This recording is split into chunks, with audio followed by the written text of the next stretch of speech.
Well, we're going to be talking more about communicating and those family issues. That's very interesting because I was going to ask, in thinking about this, why couldn't, let's say, my spouse or adult child just automatically make those decisions for me, assuming that they know exactly how I feel and they're in sync with me? And Shari Odenheimer, I wonder if you want to address that. I can't just... The truth is that they can. Under the statute, they can. Everybody remembers the Terry Schiavo case, right? Mm-hmm. That was the horrible case in Florida where the parents were certain that their daughter would have wanted all kinds of treatment and they wanted to keep her alive forever. And the husband said, no, I know what she wanted. She wanted to be let go.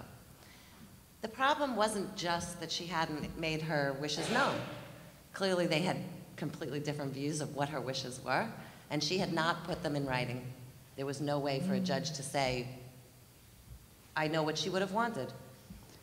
The problem was who gets to make the decision, the husband or the parents? They both had very divergent views of what they thought their loved one wanted.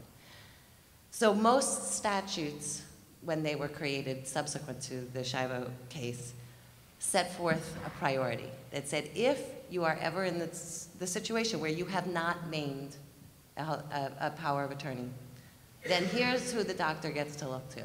First is the spouse and adult children, then the parents, then siblings, then grandchildren. So that way, if for whatever reason you have not named a healthcare proxy, the doctor knows who to go to because that situation cannot happen. So it sounds like the statute solved the problem, right? But it didn't. Because if you have siblings and they're all entitled to make the decision, or adult children who are all in that same priority of decision makers, and they disagree, everything stops. The statute specifically says the doctor cannot make the decision, has to treat as if there was no living will. So to name your healthcare power of attorney, and I want to explain what durable means, by the way. A durable power of attorney means that it survives your incapacity.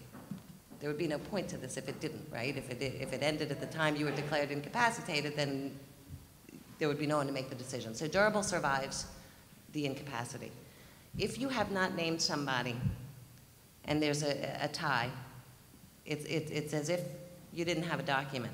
So as was said earlier, it's very important to decide for yourself who's going to make those decisions. It has to be the person who is going to be guided by what you've indicated in your living will and what the conversation that you've had previously about what you truly want.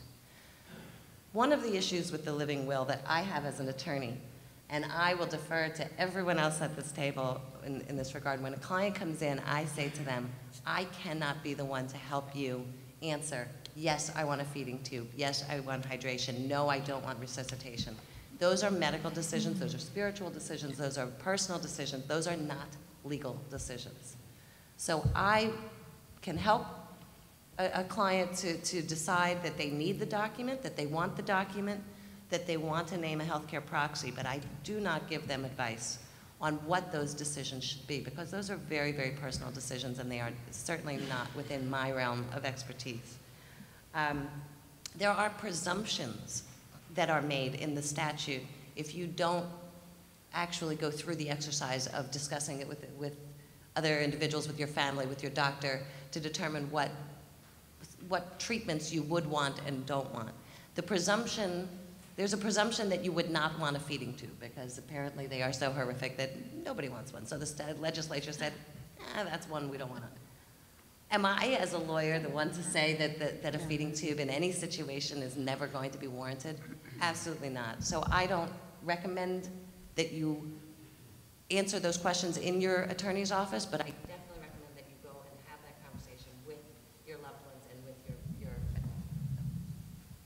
did it just cut out? Have those conversations with your healthcare providers and with your family. Yes.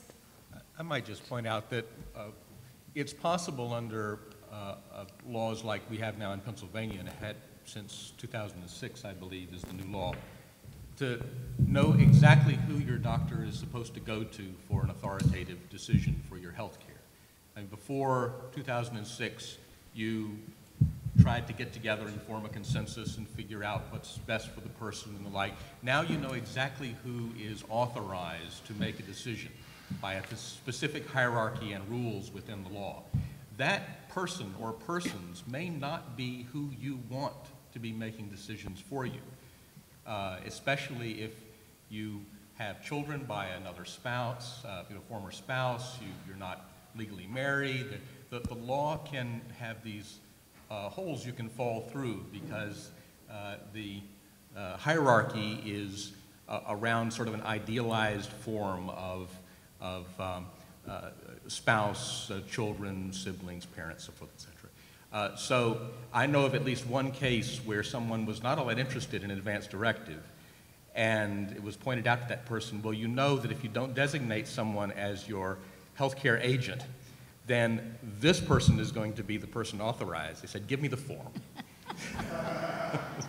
So the specifics, you have to be a little savvy about the law, and it may be that's where a consultation with a lawyer or at least a counselor could be very helpful, because there's some very specific ways that the law could come into effect at the point where you're not able to make decisions for yourself.